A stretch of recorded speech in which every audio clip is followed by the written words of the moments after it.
Hi everyone. Today I'd like to talk about Padmasana. You may have seen my last video. You may have seen my last video, in which I'm showing what Padmasana is. I'm sure even if you haven't seen it, you are familiar with it. I mean, it's so known. It's like Surya Namaskar or the Sun Salutation or like Downward Dog, which we know is actually Padmasana or the Mountain Pose. In fact, where my mom is from, they call it the yoga seat because it is so much associated with a meditative posture. So you basically sit, not cross-legged, but bring the top of your foot to the opposite or towards the opposite hip, and then the other foot comes over as well. Not the easiest posture, actually. But I want to talk about what Padmasana means. So Padma is the lotus, and there is a lot of symbolism involved in the lotus, in not just Hinduism but also Buddhism. But I'll start with Hinduism.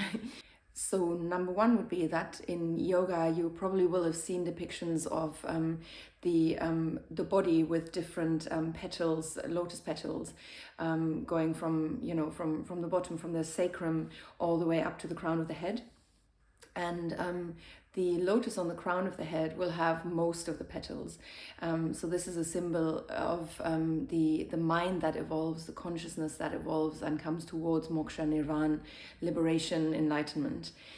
So it is the mind waiting to bloom, and it goes up the spinal cord. And in tantric tradition, it's actually this 8-petaled lotus that is mentioned a lot.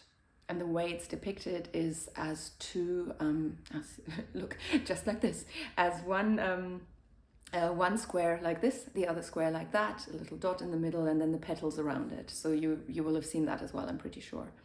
What's interesting is that the lotus can only thrive in calm waters, and I think that's quite interesting because we can only thrive we can only be calm, sitting still, meditating when we don't move, and then the mind becomes still as well. So that is, of course, if you've ever heard me talk about it, and I'm sure you have, the way that I would explain asana, and as Patanjali would as well. So asana is that stillness of the posture, which is supposed to achieve eventually stillness of the mind. That is also what happened to the Buddha. So why don't we talk about Buddhism now and what it means there? So one is that this lotus is, the lotus flower itself is unblemished, but everything below it can be muck, can be mud. So where it grows is completely different to where it blooms.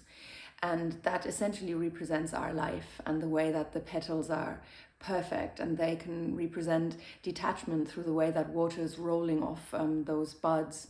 And is it leaves? No, petals, sorry, I said petals, didn't I? And this gradual unfurling of the petals is also representative of fertility, the nectar that reveals itself inside.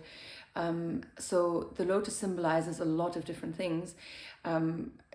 Some people may call it paradoxical. It actually isn't, and it's as misunderstood as brahmacharya.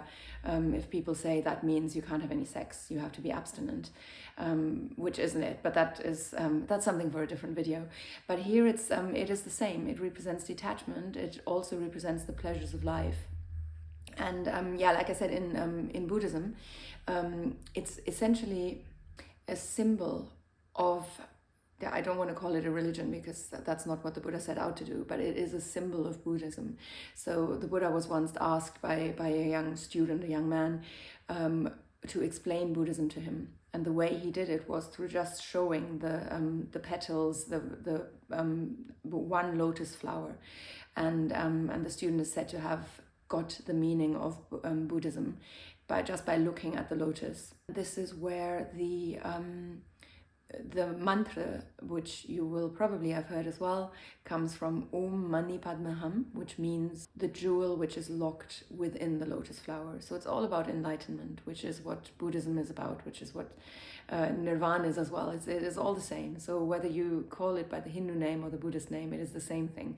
We're all striving towards liberation and enlightenment, towards that state of consciousness where we have liberated ourselves of all the things that we don't need.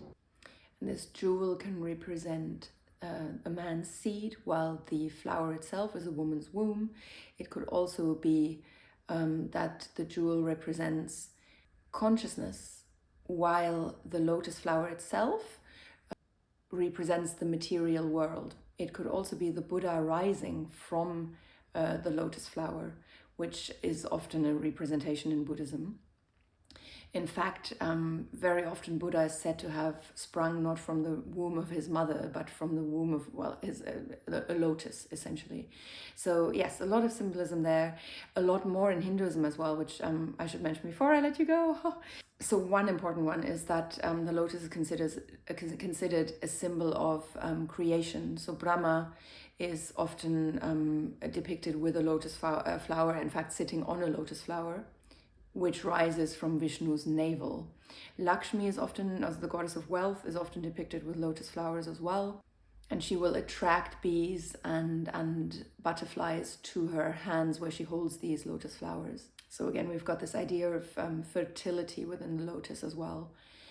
I hope that's made things a little bit clearer on Padmasana.